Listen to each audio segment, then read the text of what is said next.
전 세계에서 팔려나간 라면 80억 개.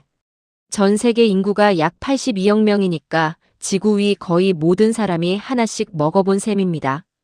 2012년에 출시된 라면 하나가 12년 만에 기록한 누적 판매량입니다. 더 놀라운 건 이 중 80%가 한국 밖에서 팔렸다는 겁니다. 해외 매출 비중 80%. 네슬레, 다농 같은 글로벌 식품 공룡들이나 가능한 구조를 한국 라면 하나가 해낸 겁니다. 그 라면이 뭐냐? 삼양 불닭볶음면. 이 라면을 만든 삼양식품은 2000년대까지만 해도 부도설이 돌던 회사였습니다. 라면 시장 점유율 꼴찌. 주변에서 삼양 곧 망하는 거 아니야? 라는 말이 공공연히 나왔죠. 그런 회사가 지금은 시가총액 10조 원을 넘기면서 농심의 4배, 오뚜기의 4.5배가 됐습니다. 식품업계 역사상 최초의 황제주. 도대체 무슨 일이 있었던 걸까요? 오늘 이 영상에서는 한국 최초의 라면 회사가 어떻게 나라까지 갔다가 며느리가 만든 라면 하나로 세계를 뒤집었는지 그 전체 이야기를 들려드리겠습니다. 영상 시청 후 마음에 드신다면 구독과 알림 설정 부탁드립니다. 여러분 생각이나 초코파이라고 댓글 남겨주세요. 좋아요는 저에게 큰 힘이 됩니다. 이야기는 1961년으로 거슬러 올라갑니다. 강원도 김화군 출신의 전중윤이라는 사업가가 서울 월곡동에 삼양제유라는 작은 식용유 회사를 세웁니다. 전중윤은 일본 출장에서 인스턴트 라멘을 처음 접하게 되는데 이때 번뜩이는 생각이 듭니다. 쌀이 부족한 한국에 이 라면이라는 걸 들여오면 국민들의 한 끼를 해결할 수 있지 않을까? 그는 일본 니신식품에 기술 제휴를 요청하지만 거절당합니다. 포기하지 않고 니신의 경쟁사인 묘조식품을 찾아가 기술을 전수받죠. 제조라인 구매에 6만 달러가 필요했는데 당시 미국 농림부 차관 자금에서 5만 달러를 확보해 기계를 들여옵니다. 자막 1963년 9월 삼양라면 출시. 그리고 1963년 9월 대한민국 최초의 인스턴트 라면 삼양라면이 세상에 나옵니다. 가격은 한 봉지 10원. 쌀 부족 시절 국민의 영양을 돕기 위한 구호식품이나 다름없었습니다. 반응은 폭발적이었습니다. 라면이라는 것 자체가 한국에 없던 음식이었으니까요. 삼양식품은 1960년대 라면 시장 점유율 80%를 기록합니다. 독보적인 1위. 한국 라면의 역사가 곧 삼양의 역사였던 시절입니다. 화면 전환 1980년대 라면 경쟁 구도. 그런데 경쟁자가 나타납니다. 농심. 창업주 신춘호가 형과의 갈등 끝에 독립해서 세운 회사입니다. 라면으로 반드시 성공하겠다는 집념 하나로 라면만 파고들었죠. 1982년 육개장 사발면 너구리. 1983년 안성탕면. 1984년 짜파게티. 그리고 1986년 신라면 출시. 지금도 한국 라면 시장을 지배하는 메가 히트작들이 쏟아져 나옵니다. 반면 삼양은 뭘 했느냐? 2세 경영이 시작되면서 라면 사업보다 사업 다각화에 관심을 쏟기 시작합니다. 제과, 유가공, 장류, 축산물. 이것저것 손을 대면서 정작 본업인 라면에서는 혁신이 멈춰버렸습니다. 결과는 1980년대 중반 농심이 삼양을 추월합니다. 1988년 시장 점유율은 농심 54%, 삼양 26%. 이미 삼양은 농심의 절반 수준으로 밀린 상태였습니다. 여기까지만 해도 뼈아픈데 더 큰 재앙이 다가오고 있었습니다. 1989년 11월 3일. 서울지방검찰청에 익명의 투서 한 장이 날아듭니다. 삼양식품 등이 공업용 우지로 라면을 튀기고 있다. 검찰은 즉각 움직입니다. 삼양식품을 포함해 삼림유지, 서울하인즈, 오뚜기식품, 부산유지 등 5개 식품회사 대표와 관계자 10명을 구속합니다. 그리고 발표합니다. 비누나 윤활유 원료로 사용하는 공업용 쇠기름으로 라면을 만들어 판매해왔다. 화면 당시 뉴스 보도 자막 재현. 이 뉴스가 터지자 전국이 뒤집어집니다. 공업용 쇠기름으로 라면을 튀겼다고? 소비자들은 경악했고 삼양라면 불매운동이 벌어집니다. 삼양식품에서 무슨 일이 벌어졌느냐? 공장 가동이 즉시 중단됩니다. 시판 중이던 라면 100만 박스 이상을 전량 수거해서 폐기합니다. 3,000명의 직원 중 1,000명이 회사를 떠납니다. 시장 점유율은 26%에서 10% 이하로 곤두박질 칩니다. 그런데 여기서 반전이 있습니다. 같은 해 11월 16일 보건사회부가 발표합니다. 우지는 인체에 무해하다. 미국에서 우지를 1등급부터 16등급까지 나누는데 검찰이 문제 삼은 건 23등급이었습니다. 이건 미국이 가격 등급을 정하기 위한 분류일 뿐 식품 안전성과는 관계가 없었던 겁니다. 삼양식품 측은 이렇게 항변합니다. 파묘보다 우지 수입 단가가 톤당 $100 더 비쌉니다. 더 비싼 기름을 쓰고 있었는데 그게 왜 문제가 됩니까? 20년 전부터 정부가 국민에게 동물성 지방을 보급하라고 우지 사용을 권장했습니다. 맞는 말이었습니다. 사건은 법정으로 갑니다. 1심에서 일부 유죄 판결이 나왔지만 1995년 서울고등법원에서 무죄로 뒤집힙니다. 법원은 인체 위해성이 입증되지 않았다고 판결합니다. 1997년 대법원에서도 무죄가 확정됩니다. 그런데 무죄 판결이 나왔을 때는 이미 모든 것이 늦은 뒤였습니다. 8년. 수사부터 최종 판결까지 8년이 걸렸습니다. 그 8년 동안 삼양공업용 쇠기름 라면이라는 이미지는 국민의 뇌리에 완전히 박혀버렸습니다. 무죄를 받았다고 해서 소비자가 다시 삼양라면을 집어드는 건 아니었습니다. 그 사이 농심은 시장 점유율 60%를 넘기며 압도적 독주 체제를 구축합니다. 이후 30년 가까이 이어질 농심 천하의 시작이었습니다. 설상가상으로 1997년 외환위기까지 겹칩니다. 삼양식품은 화해 신청에 몰립니다. 부도 직전. 종로에 있던 사옥을 팔고 창업 당시에 월곡동으로 사옥을 옮깁니다. 자존심이고 뭐고 없는 상태. 라면 시장 점유율은 한 자릿수. 2013년에는 오뚜기한테도 밀려서 3위로 전락합니다.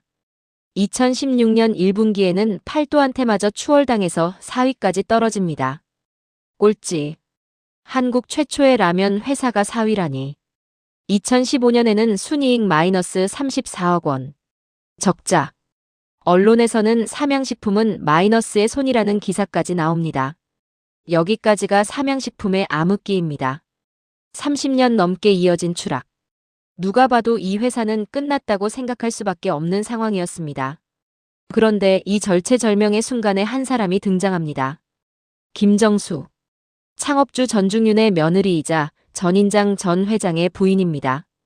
IMF 외환위기로 삼양식품이 화위에 들어가자 전업주부였던 김정수가 경영 전선에 뛰어듭니다.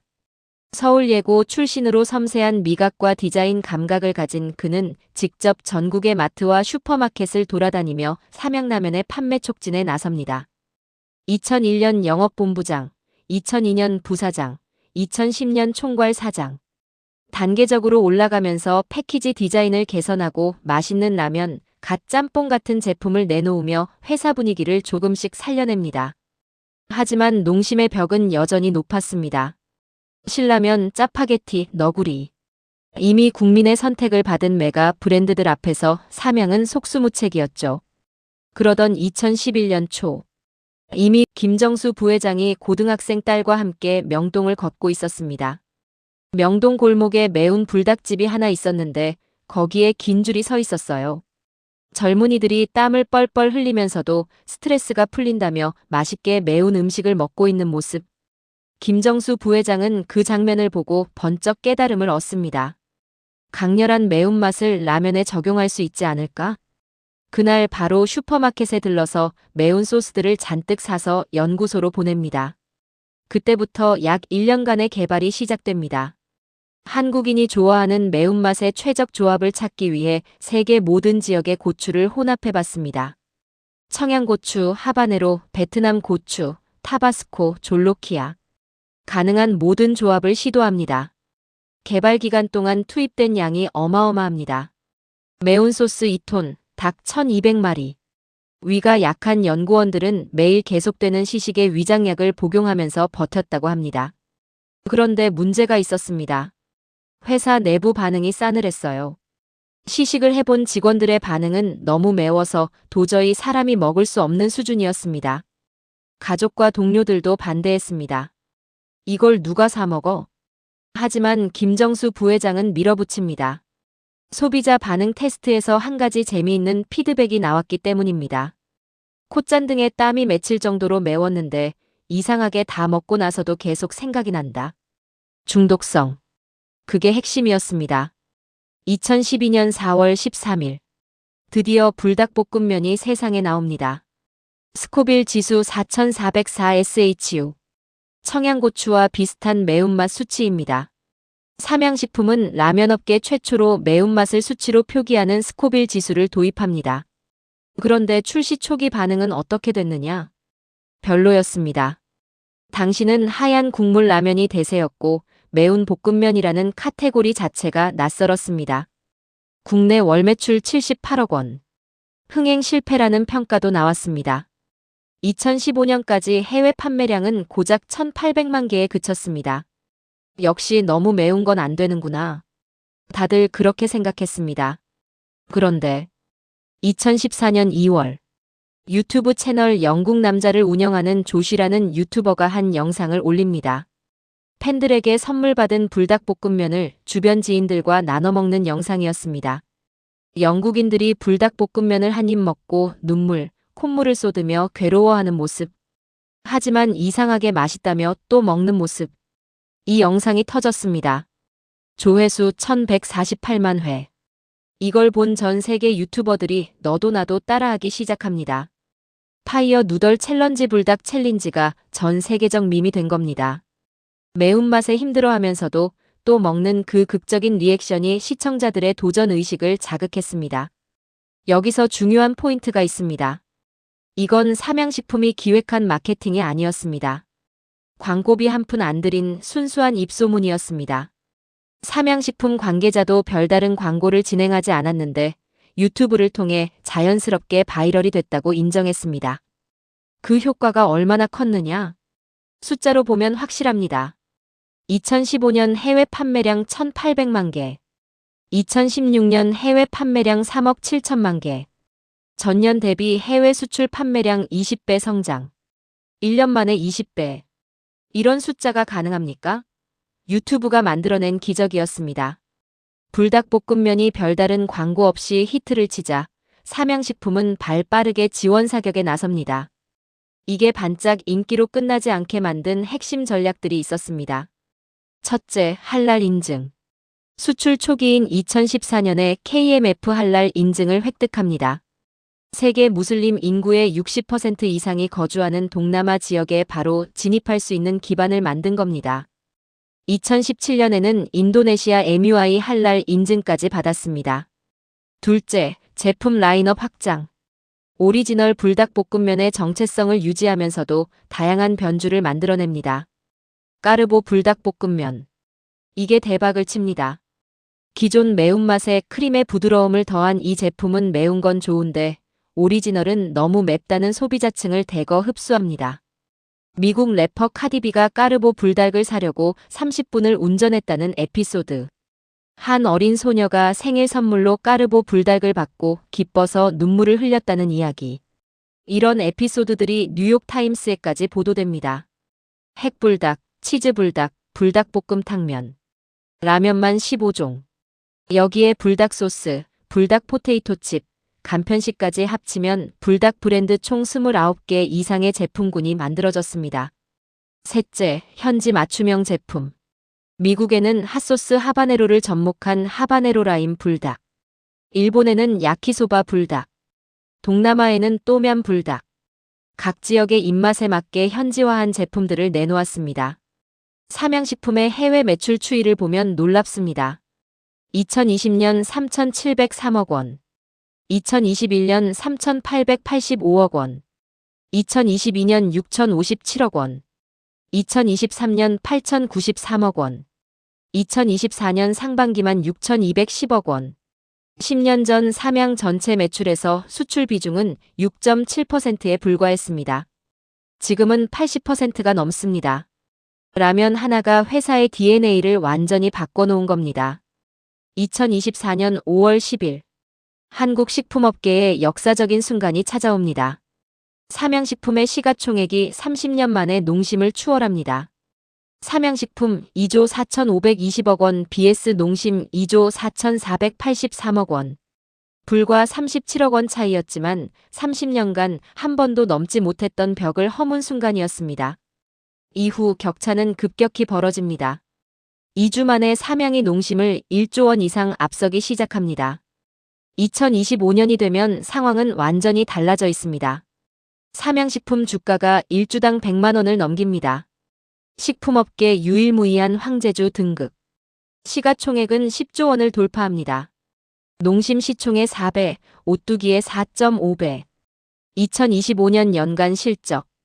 매출 2조 3,518억 원. 영업이익 5,239억 원. 전년 대비 매출 36% 증가, 영업이익 52% 증가. 창사 이래 최대 실적을 또다시 경신합니다. 영업이익률 21.7%.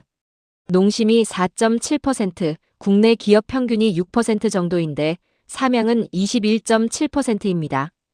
라면을 팔아서 이익률 20%를 넘기는 회사. 이건 식품업이라기보다 IT업에 가까운 수익률입니다. 잠깐 정리해 볼까요? 2000년대 삼양 곧 망해, 부도설 난무. 2012년 불닭볶음면 출시, 월 매출 7억 원. 2015년 순이익 마이너스 34억, 시장 점유율 4위. 2024년 농심 시총 추월. 2025년 매출 2조 원 돌파, 시총 10조 원 황제주. 이 여정이 13년 만에 일어난 겁니다. 세상에 이런 반전극이 있습니까? 김정수 부회장은 이렇게 말합니다. 불닭볶음면은 철저하게 해외를 겨냥한 제품이었습니다. 개발 당시 너무 맵다는 이유로 주변에서 반대했지만 매운맛이 성공할 수 있다는 뚝심으로 사업을 했습니다. 성공에는 늘 새로운 문제가 따라옵니다. 불닭볶음면의 가장 큰 과제는 공급 부족입니다. 삼양식품은 수출 물량 전량을 한국에서 생산합니다. 한국에서 수출되는 불닭볶음면이라는 의미를 지키고 품질 관리와 국내 고용 효과까지 고려한 결정이었습니다. 하지만 그만큼 생산 병목이 심각해졌습니다. 기존 원주와 익산 공장만으로는 폭증하는 수요를 감당할 수 없었습니다. 그래서 경남 밀양에 새로운 공장을 짓기 시작합니다. 2022년 5월 밀양 1공장이 완공됩니다. 이게 다가 아닙니다. 1공장 완공 불과 1년 3개월 만인 2023년 8월 밀양 2공장 투자가 결정됩니다. 보통 공장 하나 짓고 몇 년은 지켜보는 게 정상인데 1년 만에 추가 공장 투자를 결정할 정도로 수요가 엄청났다는 뜻입니다. 밀양 2공장 이야기가 재미있습니다. 처음 계획은 연간 최대 6억 개 생산이었습니다. 그런데 공장을 짓는 동안에도 수요가 계속 늘어나니까 195억 원을 추가 투입해서 제조 라인을 하나 더 넣습니다. 생산 능력이 6억 9천만 개로 늘어났죠. 그래도 모자랍니다. 결국 최종적으로 연간 최대 8억 3천만 개 생산 체제로 확대됩니다. 처음 계획보다 40%나 늘어난 겁니다. 2025년 6월 밀양 2공장이 준공됩니다. 기존 생산 능력 대비 약 50% 증가. 그런데 이것도 모자랍니다. 2024년 12월에는 중국 현지 공장 투자까지 결정합니다. 2027년 준공 예정이고 연간 8억 2천만 개 생산 규모입니다. 김정수 부회장은 밀양 2공장 준공식에서 이렇게 선언합니다. 우리는 앞으로 매운맛의 바이블이 돼야 합니다. 그리고 2026년 1월 삼양식품은 28년 만에 본사를 이전합니다. 우지 파동과 외환위기 때 종로 4억을 팔고 쫓겨나듯 월곡동으로 갔던 그 회사가 이제 서울 중구의 지하 6층, 지상 15층 규모의 삼양라운드 스퀘어 빌딩을 짓고 당당히 입주합니다. 28년. 수치심과 서름의 세월을 지나 다시 일어선 겁니다. 마지막으로 이 이야기의 가장 극적인 장면을 말씀드려야 합니다. 2025년 11월 3일. 삼양식품이 새로운 라면을 출시합니다. 그 날짜가 의미심장합니다. 1989년 우지 파동이 시작된 날로부터 정확히 36년째 되는 날. 제품 이름은 삼양 1963. 삼양라면이 처음 세상에 나온 1963년에서 따온 이름입니다. 그리고 이 라면은 우지로 튀긴 라면입니다. 36년 전 회사를 나락으로 몰았던 바로 그 우지. 무죄 판결을 받았음에도 금기처럼 여겨지던 그 재료를 다시 꺼내든 겁니다. 신제품 발표회에서 김정수 부회장이 말합니다. 한때 금기처럼 여겼던 우지는 삼양라면의 풍미를 완성하는 진심의 재료였습니다. 그리고 잠시 말을 잇지 못하다가 이렇게 덧붙입니다. 돌아가신 창업주의자 시아버님이 평생 품고 있었던 한을 조금이나마 풀어드린 것 같습니다. 눈시울을 붉히며 화면 삼양 1963 제품 패키지. 삼양식품 관계자의 설명입니다. 파묘는 식물성, 우지는 동물성 기름입니다. 기름으로서의 성질은 거의 동일한데 가격이 더 비싼 우지를 쓰는 이유는 풍미가 좋고 감칠맛이 있기 때문입니다. 36년 전에도 똑같은 말을 했습니다. 그때는 아무도 들어주지 않았죠. 하지만 지금은 다릅니다. 삼양식품은 시가총액 10조 원의 회사가 됐고 전 세계가 삼양의 라면을 먹고 있습니다. 삼양 1963은 단순한 복고 제품이 아닙니다. 명예의 복원입니다. 정리해봅시다. 1963년 한국 최초의 라면을 만든 회사. 1989년 무고한 누명으로 추락한 회사. 30년간 꼴찌를 맴돌며 부도설에 시달린 회사. 그 회사의 며느리가 명동 골목에서 매운 음식 먹는 젊은이들을 보고 매운 소스 2통과 닭 1200마리를 투입해서 만든 라면 하나. 그 라면이 유튜브를 타고 전 세계로 퍼지면서 80억 개가 팔리고 100개국에 수출되고 시가총액 10조 원의 황제주가 됐습니다. 불닭볶음면의 성공에서 배울 수 있는 것. 첫째, 위기에서 움츠러들지 마라. 우지파동, 외환위기 적자.